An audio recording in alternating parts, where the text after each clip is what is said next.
follow how do you follow up with clients better, and how do you negotiate better deals? So we'll start first with follow-ups, and there's something which is often understated in the world of sales, and people don't give it a lot of importance. People think that follow-up is just calling up clients, or, making a lot of phone calls, sending them emails, etc. But honestly, it's a little more than that. It's a lot more than that. It's a lot more than just making a few calls, and there's a proper process behind it. It's as important as making a sales pitch, and if you do it effectively, you'll see that your conversions will improve like anything. So why are follow-ups critical? Anybody कोई बता सकता है follow up important क्यों होता है? In fact, I'll go back to the last slide. Anybody who wants to talk or share his or her experiences about following up with clients, and what tricks do they take? What do they use to make sure that their conversions are better? Anybody who would like to talk? Rachit, can I pick on you? Yeah, like see, once like we have spoken to customer, so he might be busy in his schedule or something. अगर उसने एक बार inquiry की है तो हो सकता है उसकी रिक्वायरमेंट हो. फॉलोअप इम्पोर्टेंट है कि कस्टमर को हम बता सकें कि सर ये जो सर्विस है, ये जो प्रोडक्ट है, ये क्या वैल्यू क्रिएट कर सकता है आपके लिए. So you know like just to make him remember. So this is important. Plus, ये है कि you are not so much, you know, like push it to the customer. You're just taking a general follow-up. So it also helps in relation building also. Correct. Nice. So I'll quickly list down a few reasons as to why follow-ups are critical. The most important reason is that 10% of all your conversions, especially in B2B sales, will happen in the first meeting, which means that 90% of your sales which are getting closed will take more than one meeting to happen. But for you to reach that second meeting, you need to follow up rigorously, follow up smartly, and with a lot of empathy. Now, effective follow-ups, effective process-led follow-up leads to a higher conversion probability. But in a lot of cases, we see that sales reps or account managers, they end up following so much with the clients that they piss them off. That's why I say the keyword that I use here is that we need to follow up relentlessly, but also with empathy. Now I'll show you a small video. इस video के बारे में if somebody will have any thoughts after this, then please feel free to share.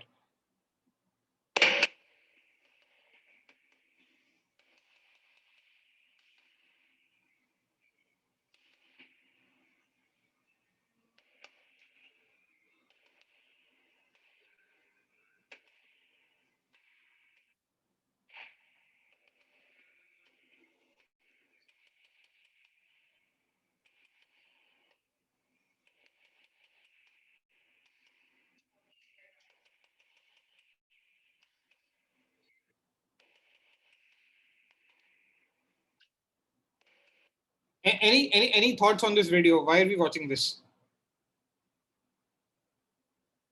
Yeah, let me rephrase my question. What if you're on the other side? You're standing on this side of the window, and there's a woodpecker who is sitting outside and banging on your window pane like anything. Cut, cut, cut, cut. How do you feel in that case? One word I want to add this one here. Yeah. Like never give up. Yes, please go ahead. Yeah, that's only, like never give up. Try. We can hit one day. Okay, interesting. Anybody else? Any other thoughts after looking at this video? I've got a slightly different take to what you said, and I'll reveal the reason after we are done with that. Why do I have this video here? Anybody else? Any thoughts on this?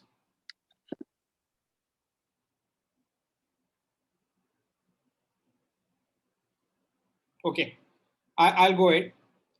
In a lot of cases, salespeople are actually doing what this woodpecker is doing here. And if you're on the other side of the window pane, you'll feel really bothered. And this is how a lot of salespeople follow. They will keep banging the window. They will keep banging the doors. They will keep calling up. They will keep sending emails. And at the end, the client is just frustrated, and they are not interested in buying the product. They'll say, "I'll buy from anybody, but not from you." And this is what we need to avoid. We need to be smarter about the whole process of follow-ups. And that's what we are going to learn right now. So before understanding कि follow up कैसे करना है or how we should be doing follow ups, let's list down a few reasons and understand why follow ups are getting created. So one biggest important reason is, and after I list down three or four very common and very popular reasons here, I'll request you all to come in and share your reasons for the kind of reasons that you normally face when you're working with clients, and why people and why they ask you to come back to them later. So one reason is that in a lot of case, the there are multiple decision makers involved. One person is not responsible for making the decision, and you need to convince each one of them or to make that decision. So, in case में what do you do? What if you enter a meeting and you have made a good sales pitch, you have explained them what your products are, and in the end somebody says that, hey, I really like what you're saying, but the decision has to be taken by my senior. Or if you're approaching a family business, somebody might say that my elder brother will take care of this. What do you do in that case? How do you walk away from the meeting? What's your next plan of action? So the first step there is that you need to convince the decision maker to take an appointment and meet the next one. That's your next actionable. Before you're walking away from the meeting, make sure that your next meeting is fixed up with whoever it is. Now, in a lot of cases, this person will say that you don't need to meet him. You don't need to meet my manager. You don't need to meet my elder brother. I will tell him what you told about. Now, that's a very dangerous situation because that person will not speak the way you spoke. That person will not do your sales pitch. He will just be having a cigarette with him or having a cup of tea with him and say that, hey, some guy had come, this fellow called Ritvik had come from a company called Flywheel, and he was talking something about sales hiring or something. Okay, nothing more than that. On the other hand, I am making a frantic sales pitch and trying to convince that person to buy my product. So in that case, if somebody says that, hey, don't worry, I will make sure that I communicate everything that you said. Stop him then and there. And request that person to let you speak to the decision maker. Insist on you meeting the manager or the brother. Try getting the next appointment then and there. And it's very important that you get this first person on your side and ask him for tips on convincing the next decision maker. Now, I'll give you an example. When I was working at Oyo Rooms, we had to sign a very big hotel in Shimla for a flagship property. So I went there a couple of times. I met the owner of the place. In the end, that owner said, yeah, all that you said is very nice. Your commercials are also nice, but I will not decide. My elder brother lives in Dubai. He's coming back next week and he will decide. So I will ask him and let you know. I said, sir, you don't ask him. You don't take the trouble. I will ask. I will meet him. But you tell me, how should I convince him? And then I sat down with him. He gave me a few tips that, okay, these are the questions that he will ask. And this is how you should answer them. Or if you have any answer for them, then be prepared. So that's when I understood that how should I crack that elder brother, and that big businessman came from Dubai. We had a couple of meetings with them and we cracked them after that. So this is the approach that you should take in cases where you're dealing in companies or in that involve multiple decision makers. Another very common example that you always encounter is that your person will say, I need more time to think. Now, why do people say that? Now, it's highly likely that the person you're speaking to, the customer, has not revealed all his objections or is not convinced by your objection handling. They see a couple of reasons where why your product may not be the best fit, or maybe there's a price level discussion that they want to have with you, but they have not revealed all that. That's where you need to push him or her a little bit, probe a bit, so that the customer can further elaborate on the objections that he has. If you're not clear about a solution, take the liberty of calling your senior or your colleague and then finding the solution. But make sure that you're clearing the maximum objections in the same meeting. And every time that person says that मुझे थोड़ा और time चाहिए or I need more time to think, tell him that, okay, sir, definitely I'll follow up with you, but please let me know if there are any more objections or any more doubts that you have regarding my product. I will clear them straight up. You spend a little more time with that person and you will see that results will start coming in. Third, very important reason. pricing. Somebody might very clearly say that, hey, and in fact, this will happen in 80% of the cases because we are in India and people like to negotiate. Somebody might say that, hey, I don't like the price that you're quoting. Now, I will think about this. I will come back to you later. All this will come down to price. Now, this is where you need to be very smart and you need to negotiate well. And we'll cover a few slides at the end on negotiations also. But it's highly likely in this case that the client is testing you. And remember, you don't just have to close the deal, but you will also have to close it at the best possible price, especially in cases where you've got flexible pricing and you've got some negotiation power in your hand. So make sure that you gauge the situation properly. You understand where negotiations are supposed to happen, and then you negotiate accordingly. We'll come back to this. We'll come back to this when we cover the slide for negotiation. One more final and very common reason which you will find because of which clients will delay their decision or they will delay the next meeting is that they will say that, hey, I'm traveling, or the person who will decide this is traveling. Now, that's where you have to be diligent enough. Now, it sounds very trivial, it sounds very simple, but you have to make sure that you schedule your next appointment then and there. If the person says that, hey, I'm traveling for a week, tell him there and there. So, okay, let sir or ma'am, give me a date in the next week after you come back and I'll come and meet you.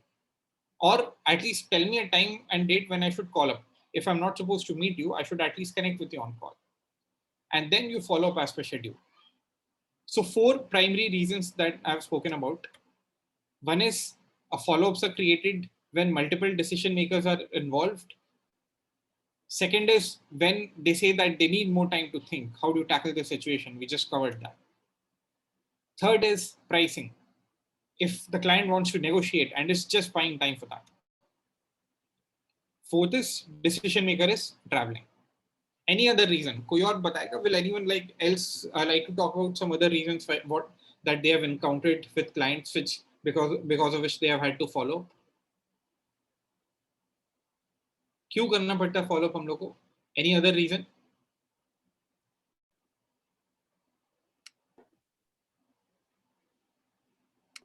Actually, sir, sometimes the clients are busy. So whatever we are pitching at this moment, they are not able to hear the proper pitch. So sometimes that's why I need to follow up as well regarding the time or business of the client. Okay, so what do you do in that case? When somebody says that, hey, I'm busy, you talk to me later, what do you do in that case? I ask for the time, sir. What will be your preferable time to talk? Correct, exactly. And it sounds very simple, but I will assure you that 50-60% of the people who call me for a sales meeting and I tell them, hey, I'm busy, I don't want to talk to you now, they'll just hang up the phone. Nobody will ask me that when should I call you up and you will have time for a discussion. So it sounds very simple, but half of the people don't do that. Make sure in every case where the client is telling you that I'm busy, you request for a time when the meeting should be conducted. Thanks for your comment. Any other reason? Anybody? किसी और वजह से follow up करना पड़ा है? Create the urgency. Okay, but urgency creation is on your side, right? But what are the reasons that people give you for not taking a decision then and there?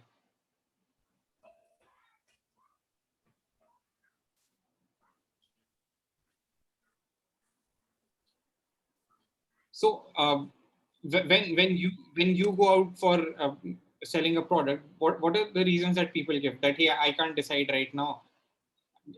Just like the person here said that the client is busy. Any other reason that you face?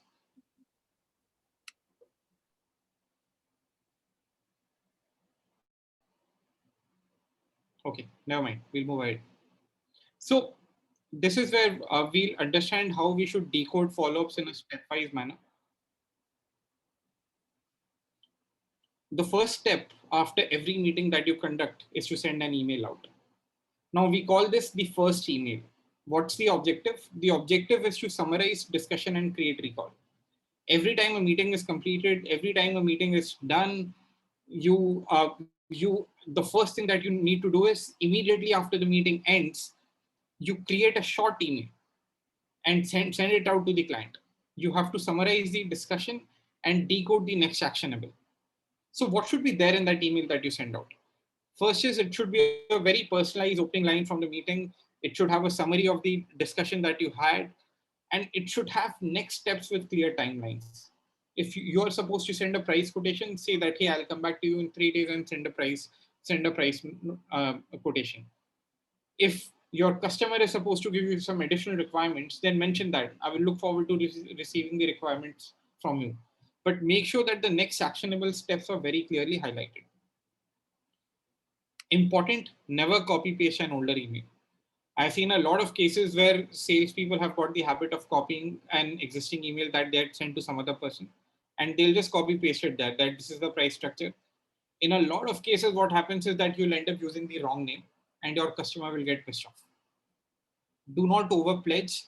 Now we are in sales, right? We become grateful to people once they are happy to entertain us, happy to give us some time. Now in those cases we end up using phrases such as thank you for your time, or will be grateful if we can close a deal by next week. Avoid these kind of statements where you're over pledging yourself. Just be casual and relaxed. Choose salutation based on the client. If you're dealing with a startup, you can use the first name. If you're dealing with senior people from corporates or government, you can use Mr. or Mrs. Now, very important, most follow-up mails do not get a response. It's not necessary that every email that you send to a customer, it will get a response from him or her. Now, don't get disheartened in these cases. It's just the first step. You may have to do 5 or 6 follow-ups to close that deal. But make sure that the very important part here is that you send this email out immediately after the meeting or call. In fact, do it in the next 30 minutes and you'll be better off. Don't wait for 2 days or 3 days that, hey, usko mail karna tha, I forgot to send that email. This is sacrosanct. You have to send it out immediately. Now, what do you do after this first email? Maybe you send another email. But after some time, in a lot of cases, you will see that you're not getting responses. That's where you call up. That's where you make a follow-up call. The objective of this is to take the decision forward. Call pe kya baat karna hai? What do you have to talk on this call? A very mild and feeble opening line with some introduction, and then a quick one-liner around the agenda. That, hey, we spoke last week, we had a great discussion with you. Just wanted to check what's the update on that. And very clearly ask them what's the next step. If you had discussed that the person will come back to you with some requirements, or was there a pricing level discussion involved, make sure you mention that. Now, again, important, make that call very short and very crisp. Avoid phrases such as it's a good time to speak or not. I hope I'm not disturbing you. If you were disturbing the client would have not picked up your phone. Asking these questions can create drop opportunities. If you don't see a lot of traction from the client in a phone call, try taking a face-to-face appointment. Finally, in a lot of cases, you will do all these things, right? You will follow up, you will call them up, you will email them, but still the client will not respond.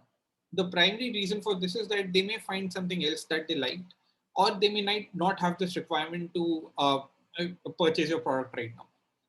Now, what do you do in this case? One very common thing that people do is that they stop communicating and they completely forget about this client. The downside here is that if 3 months later or 6 months later, this client has to buy the same product, he will forget that you exist. So this is where you need to keep communicating to create recall. Even if the client is not interested in your solution right now, a year later when the need arises, your number should be the first number that he calls. How do you do that? Very simple. India is a land of festivals. Festivals give you the opportunities to connect. Every time there's a festival, just drop them an email. Happy Dashera, Happy Holi, Happy Diwali. If you've got a content team which is doing remarketing for you, then it's a totally different thing altogether. Apart from that, every time there's a festival, you have your mailing list, you have your WhatsApp list ready, just send them an email. Next time they have a requirement, they should remember that, hey, this person from this company had reached out, let me just contact him. Okay? Very simple. Any questions on follow-ups? Any approach, any other interesting approach that people have that they would like to talk about? I'm happy to hear.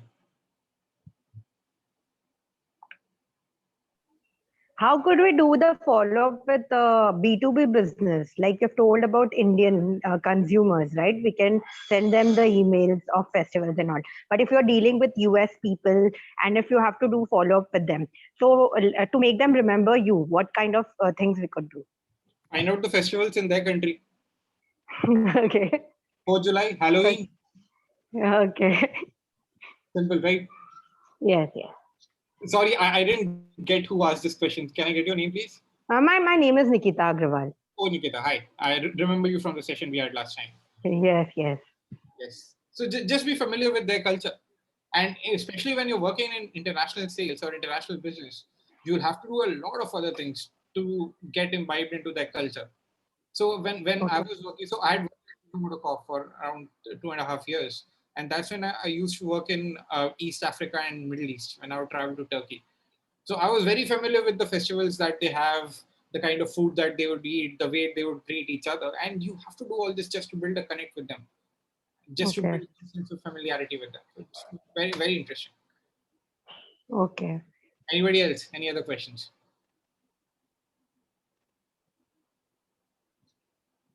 Great.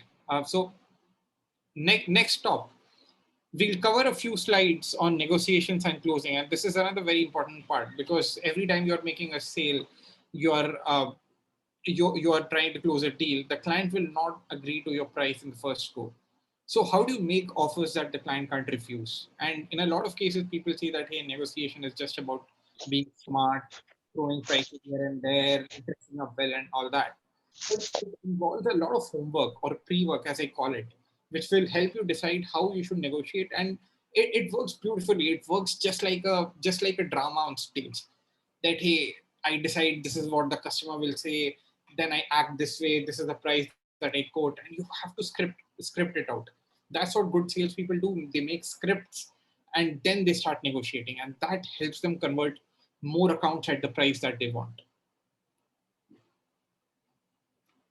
So before I will show you a quick glimpses from two funny videos, which are the most popular negotiation processes in India.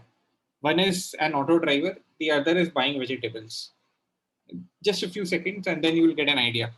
Just when you watch these videos, you try thinking that why are people negotiating here? And then we'll cover those reasons.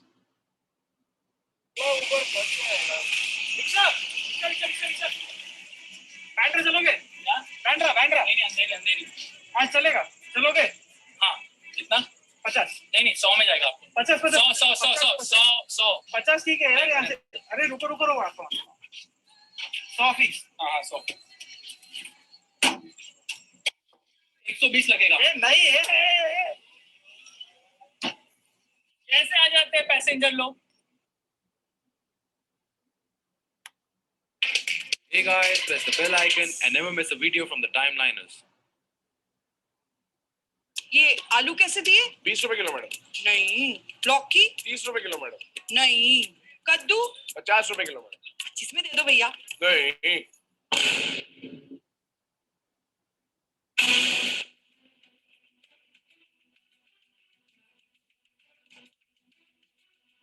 Collected. अब बम में आ रहे हैं. वो mummy ने बोला था प्याज थोड़े छांट के लेना. भैया डालो ना. 1 किलो आलू देना. भैया टमाटर वगैरह. एक बैचलर सिर्फ आलू खाता है, समझे? लाना तो रखे हो. नहीं भाई फिर आलू ही पैक कर दो. 40 रुपए किलो. बगल वाला ना 30 रुपए में दे रहा है. अरे क्यों झूठ बोल रही हो मैडम? बगल वाला छोटा भाई है मेरा. अरे लक्ष्मण, अरे 30 बोला क्या तूने मैडम को? नहीं बताओ. Okay, so if you want to watch the whole video, you can go to Timelineless YouTube channel and watch it on your own. But the point that I'm trying to make here is, any thoughts as to why these people are negotiating so hard? A choti si cheez khareed rahe hain. They're buying a very small thing, right? 5 rupees will not change anything for them. Why are they negotiating here? And we see this happening in our lives every day. All of us do that. हम लोग खुद भी करते हैं. But why do we do that? Any thought process? What's the psyche behind this? Sir बस वो दिमाग में ये है कि कुछ भी लेके जाएंगे डिस्काउंट तो चाहिए. डिस्काउंटेड चाहिए क्यों है लेकिन ऐसा? मेंटालिटी क्या लेते हैं sir? Acha. Maybe. Okay. Anybody else? Any other thoughts? And it's from both the sides. It's not just the customer. The auto wala here is negotiating very hard. Here the customers are negotiating very hard. Why do people negotiate and bargain so much?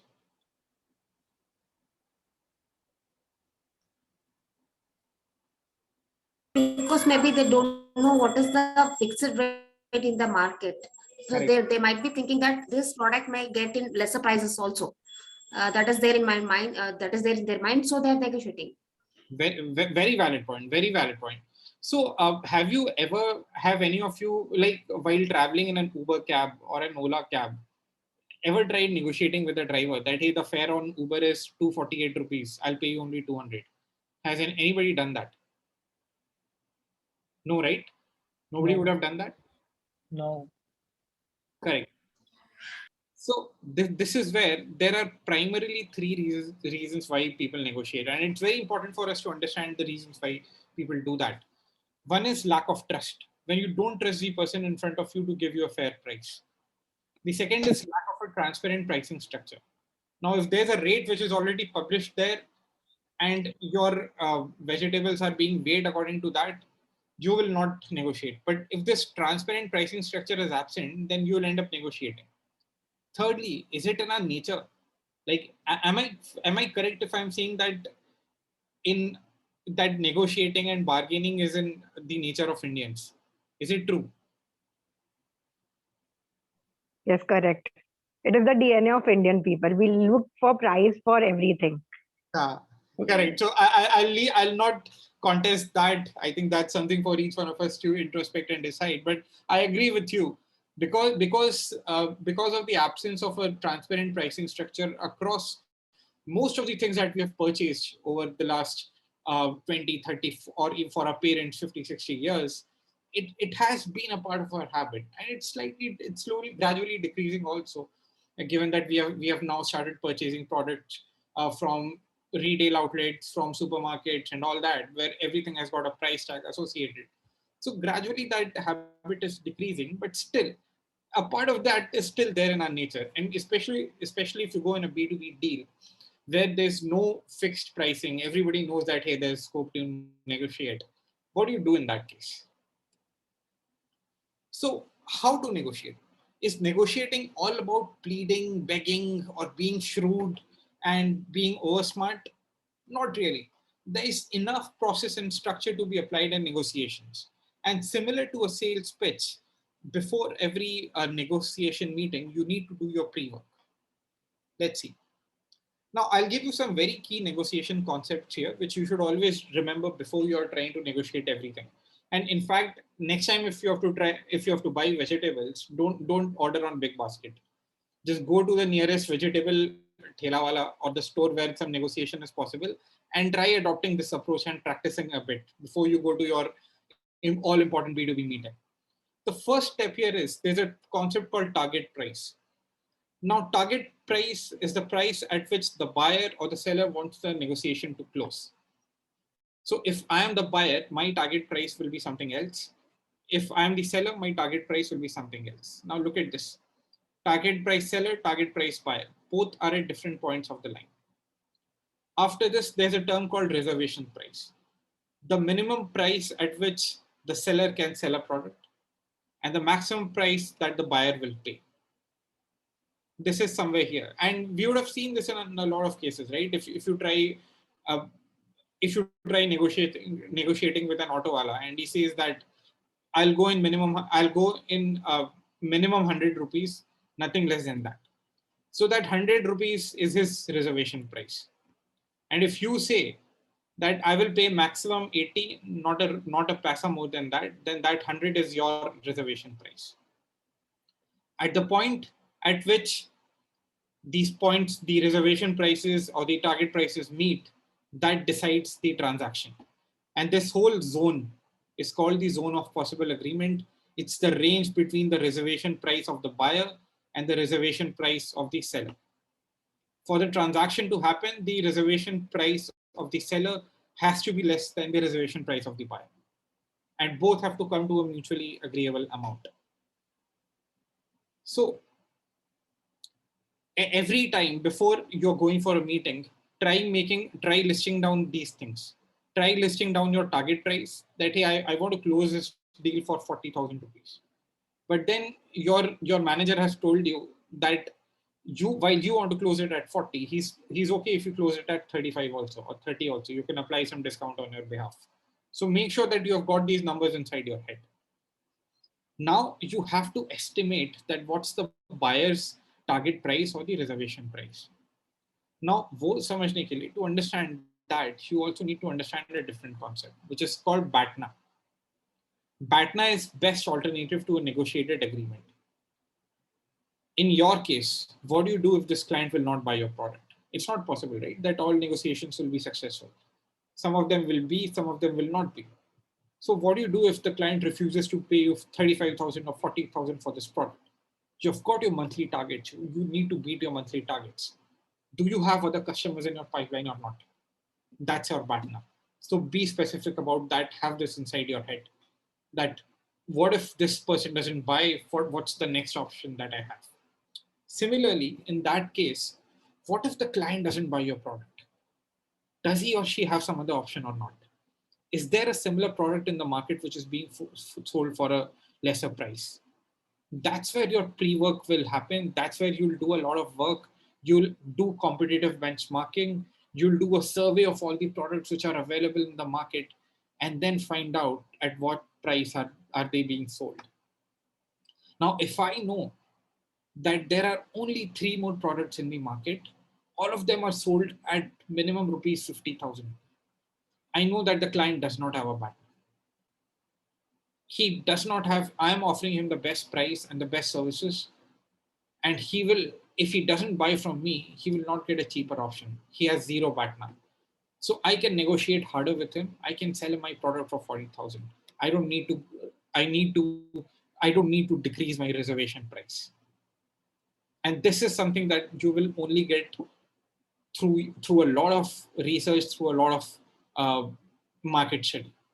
So how do you negotiate like a pro and closer deal? As I mentioned before, decide your reservation price and Batna before every meeting. It may vary from meeting to meeting also, right? When you're going for a meeting the beginning of the month, the whole month is there. You don't want to be negotiating a lot then. But if you're going on 30th of October, just a day before month end, you will be like, I'll give him this discount, yeah, just let that business come in. So make sure before every meeting your Batna is decided. Even ask your superior if you need to, that what's the minimum price I should offer this company. As I said before, estimate the client's reservation price and Batna through market research and discussions. Define the zone of possible agreement accordingly. Now, how do you start talking? Like, should you make the first bid? Should you request the client to share a price? And we often encounter these situations, right? The client will say, "Kitne mein doge? What's the best price you can offer me?" So what do you do in that case? Should you keep saying, "Nahi sir, you tell me what price will you offer," or should you make an aggressive first bid? Now, again, this is very personal. I will say what has worked for me. It might be something else for you, but I'll share the best practices that I have deployed and how they have worked out for me. So first, if you have done the hard work, if you have done the pre-work, then your first bid will set the anchoring point for negotiations. Make an aggressive first bid. In my meetings, I always make sure that I go out and make the first bid because I've done all this hard work. I know what the client's Batna is. Negotiate one step at a time. In a lot of cases, your client will immediately say your price is too high. I want a minimum 40% off. What do? Do you decrease your pricing by 40% immediately? No. You negotiate one step at a time. You maybe bring it down by 5% or 10%. And every step that you take should involve your client to move as well. If you're moving 5%, your client should also go from 40% to 35%. That's very, very critical. Otherwise, you're losing the game. Try involving more aspects apart from price. Now, the client wants you to get into a slugfest on pricing. That's where you try steering the discussion away from pricing and talk more about the product features, extra benefits, some other bundling that you can offer, etc. Finally, once you have done all this, once the deal is closed, let the client feel that he has won the better deal. something like winning the whole World Cup. Tell him that you have given him a special and an exclusive deal with great difficulty. Sir, बहुत मुश्किल से दिया offer. I'm sure I will get ripped when I go back to my office and my manager will take my case. It's with great difficulty that I've given you this kind of a pricing. Give him that feeling that he has won the World Cup. And then you will see that not just will you close the deal, but your client will also be happy with the negotiation that he had with you. Any questions? Final slide from my side. Any questions on negotiations before we call it a day?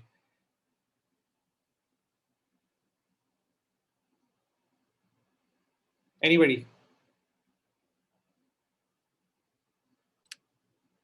Okay, so if there are no other questions, final thank you from my side.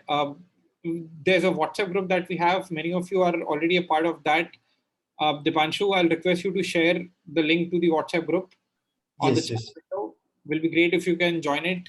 We share, we keep sharing some jobs which we are working on on which we are working on. There more events are announced on these WhatsApp groups. You'll get access to those events. And there's a feedback form also that we have. Will be great if you can share your feedback on the session on that. Dipanshu, can you share the WhatsApp group link, please? Yes. Just.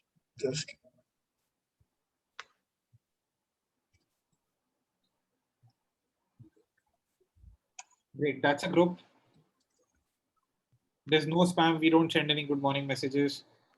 We don't send any forward this to 100 people and something good will happen in your life. वैसा कुछ नहीं जाता है. It's just that we keep announcing these events. We keep announcing any good jobs that we have. You can please join the WhatsApp group there. There's a small feedback form also. Please fill it up. We'll be really grateful. Any new topics that you want us to take workshops on, you can add them there and we'll make sure that we get them covered. Thank you. Thank you, everyone. Thank you for the evening. And happy Dashara to all of you. Yeah. Hi, Ritu. Thank you, sir, Yeah. for doing Thank this. you. Thank you for the session. Thank you for Happy Dashera to the whole team. Thank you. I'd like to, if there is any workshop on branding of our products and services, I would like to be interested. We'll definitely pick it up. Just get added to one of these WhatsApp groups. Which Yeah, I am in the group. Great. So you'll know when we do it next. Yeah. Thank you. Thank you. Bye-bye.